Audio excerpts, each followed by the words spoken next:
Welcome to the Secure CIO, the podcast for technology executives who are tasked with hiring and retaining great cybersecurity leaders.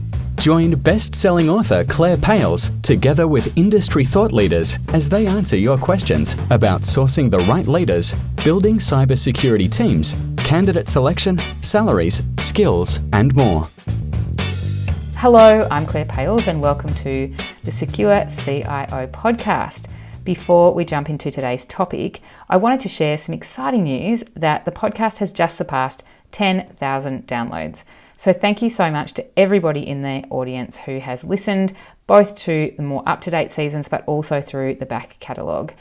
A massive thanks to all of my guests who have been kind enough to share their stories and to promote the podcast and have made it what it is today. The podcast is very niche and it came about because in 2017, I published my book, The Secure CIO, and I talked about my stories in hiring and retaining great cybersecurity leaders. And the podcast, by extension, has allowed me to share other people's stories about bringing together cybersecurity teams, making really effective cybersecurity functions, and of course, selecting great cybersecurity leaders. So thank you so much to everybody who has listened, and I hope you continue to enjoy the podcast. And so for now, over to today's show. So today's episode is a solo episode where I wanted to talk to you a little bit about the value of feedback. And part of the reason that I decided to do this episode was that I, in fact, received some feedback about the podcast.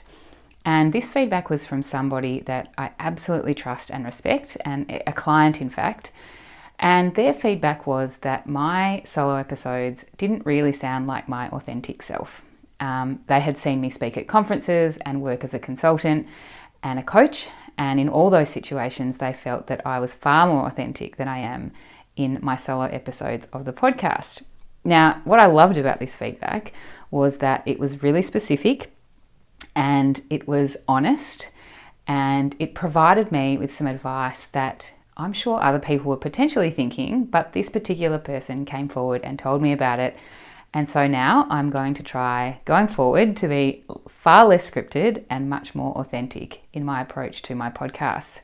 Someone once told me that feedback is a gift, and I would absolutely back that as something that is true.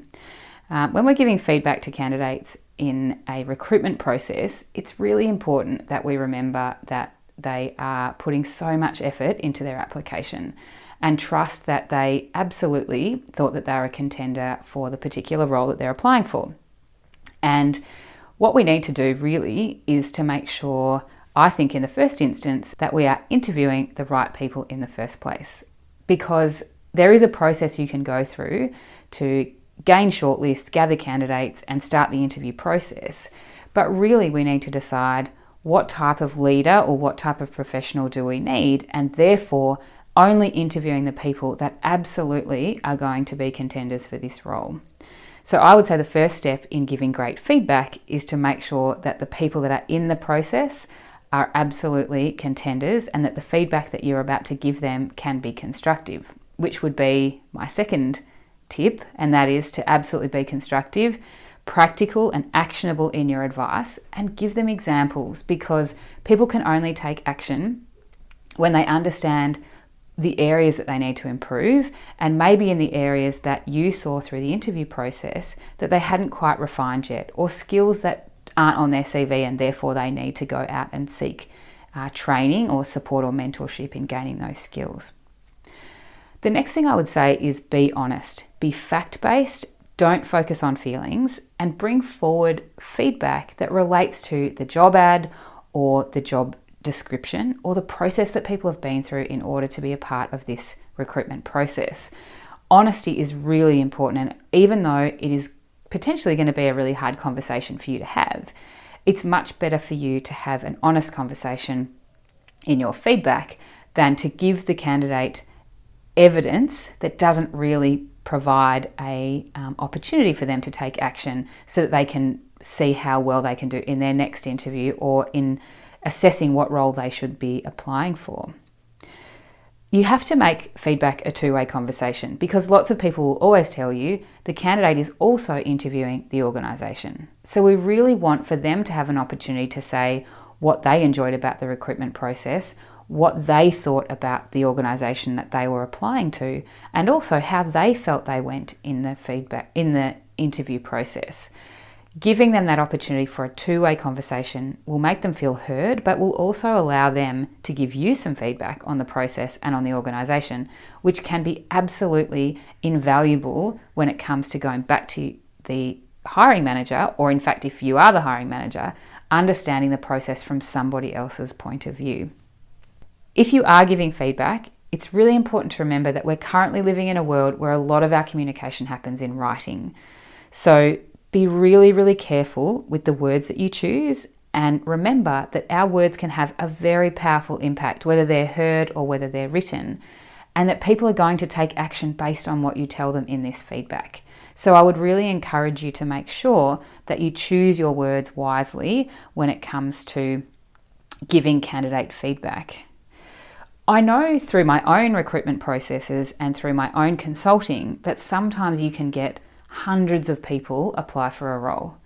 Now, I also understand that many of those people would receive a stock standard response or rejection letter possibly that says, "Thank you so much for applying. In this particular circumstance, you were unsuccessful."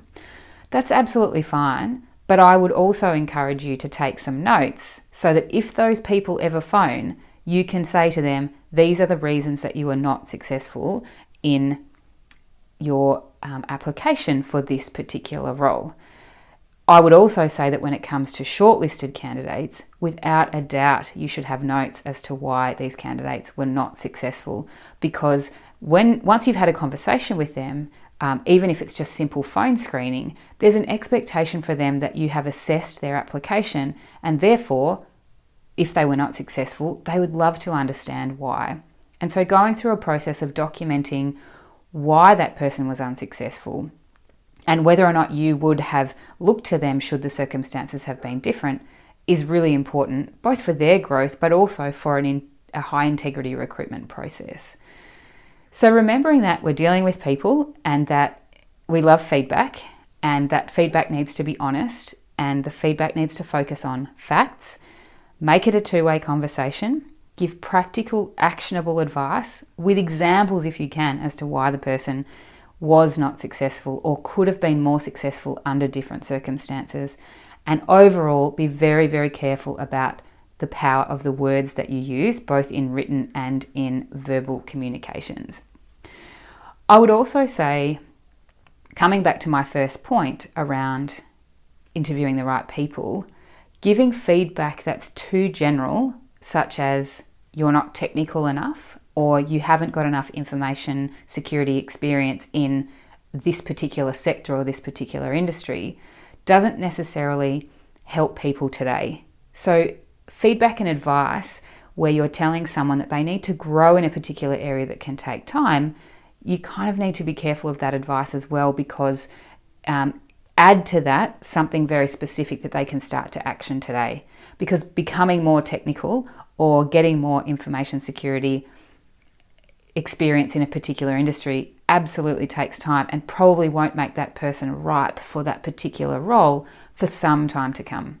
So something they can action today or some value they can take away from that feedback conversation is imperative to make sure that they feel as though they've been assessed on their merits, and unfortunately on this occasion they didn't necessarily meet your requirements.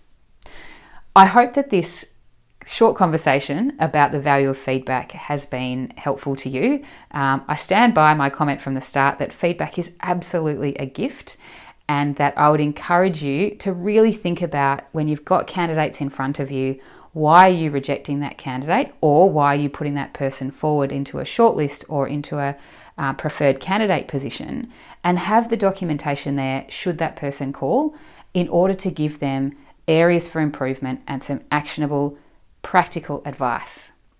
Thank you so much for listening. Thank you again for all the 10,000 downloads, and I look forward to seeing you on the next episode of the Secure CIO.